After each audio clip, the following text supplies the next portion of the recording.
смеркается. Такое время суток мы называем сумерки. Так, конфетка.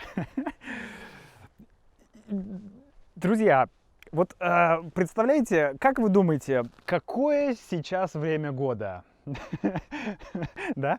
Я вот, когда смотрю туда, я тоже не понимаю, какое сейчас время года, потому что у меня было видео ровно год назад, и выглядело все по-другому.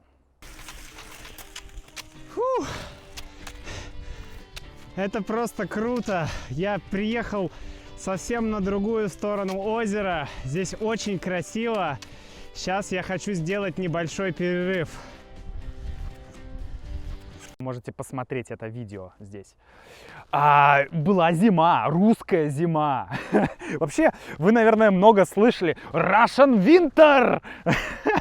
Да, русская зима — это прям такое суровое, холодное, баня, лед, снег, да, моржевание. Вот все эти такие страшные, холодные слова. Но по факту, посмотрите, да, вот я почти не одет, да. Сейчас на улице плюс 4 градуса, Я иду, где снег? Где снег? Где снег? Снега нет.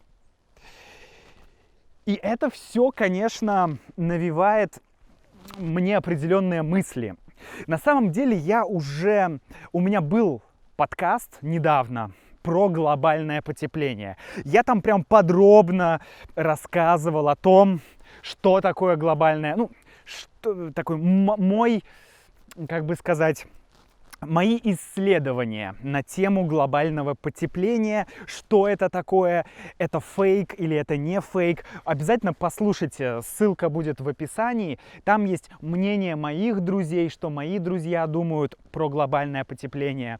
Вот, и в этом видео я просто хотел бы высказать или выразить свои эмоции по этому поводу, да, что зима, но снега нет. И, друзья, это не один день такой, это не единственный день, когда нет снега.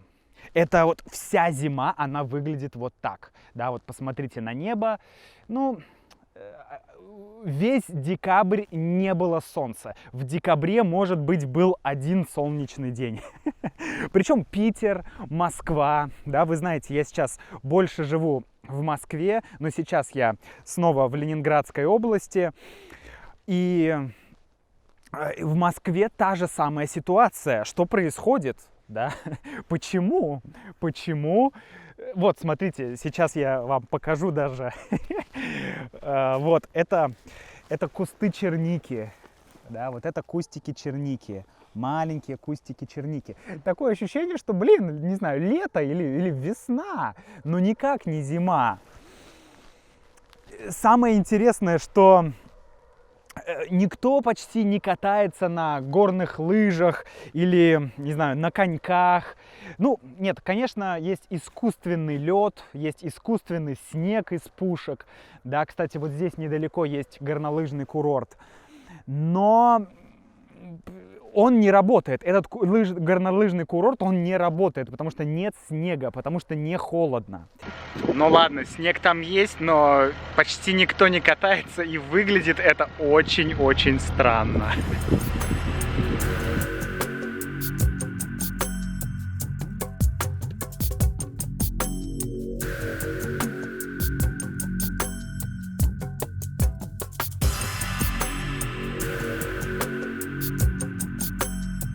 И я не знаю, друзья, честно говоря, здесь проблема в глобальном потеплении или проблема просто, что вот такой теплый год. Я не могу сказать, я не метеоролог, я не метеоролог, вот, я не ученый, но факт, вот все много говорят, глобальное потепление, мы все умрем, это все плохо, все будут страдать, ледники растают, да, и так далее.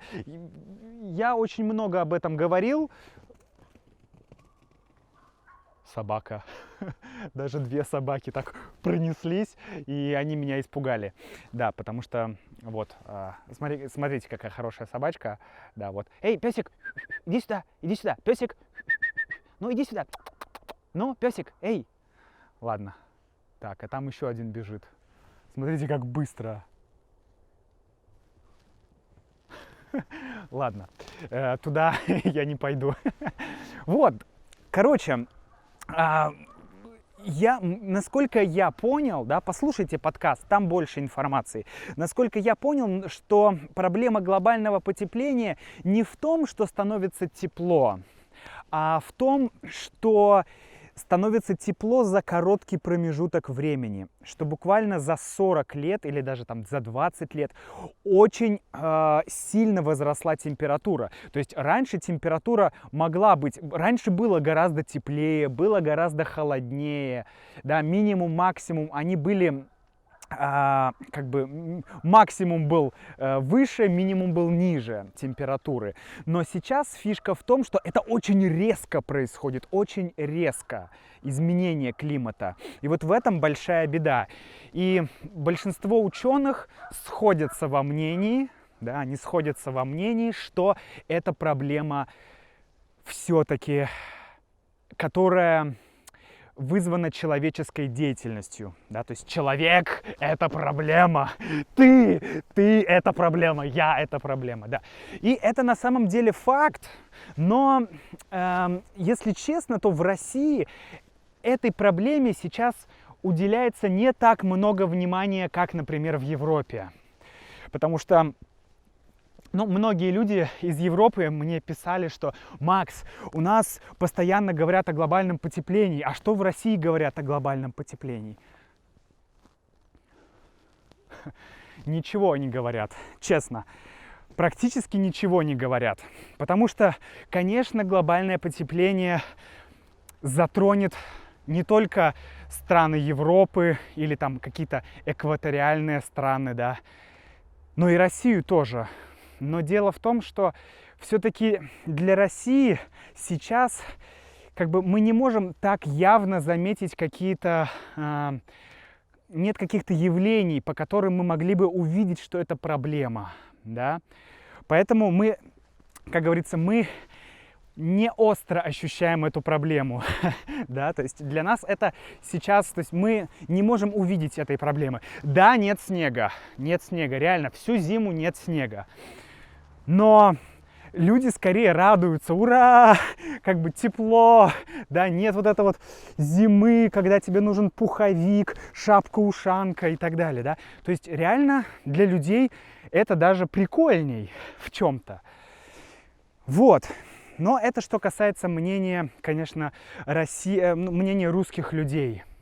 И вот послушайте еще раз подкаст, я там спрашивал многих друзей, почти все согласны, что тема глобального потепления, она немного раздута. Да, она раздута. И многие из моих друзей говорили, что на самом деле проблема не столько в глобальном потеплении, сколько в мусоре. Вот мусор — это действительно проблема. Этот остров мусора, который плавает в океане, говорят, что размер этого острова из мусора, его размер примерно с Гренландию. И вот такой огромный остров мусора плавает в океане. Вот это страшно, это страшно. Глобальное потепление, тоже страшно, но оно уже происходит. И по инерции оно будет происходить дальше, даже если мы сейчас прекратим, так сказать, любую деятельность на планете, это все равно будет продолжаться, это все равно уже произошло. Это как бы механизм уже запущен. Вот. Но на самом деле я думаю, что все равно нельзя избегать этой проблемы, да, все равно она должна решаться. Может быть, не стоит очень паниковать, да, потому что, вот посмотрите, да, вот мы говорили про мусор, вот здесь вот, ой, сколько здесь мусора, да, поэтому не думаю, что стоит паниковать по поводу глобального потепления, но вот по поводу мусора я бы начал паниковать. Вот, друзья, о, ко мне наконец-то подбежала собака. Ну, привет, ну давай ей здороваться. Ну, привет, привет. Смотрите, какой хороший. Ну, привет, дружище. И пока, дружище. Все, друзья, до встречи в следующем ролике. Пока-пока. Не замерзайте.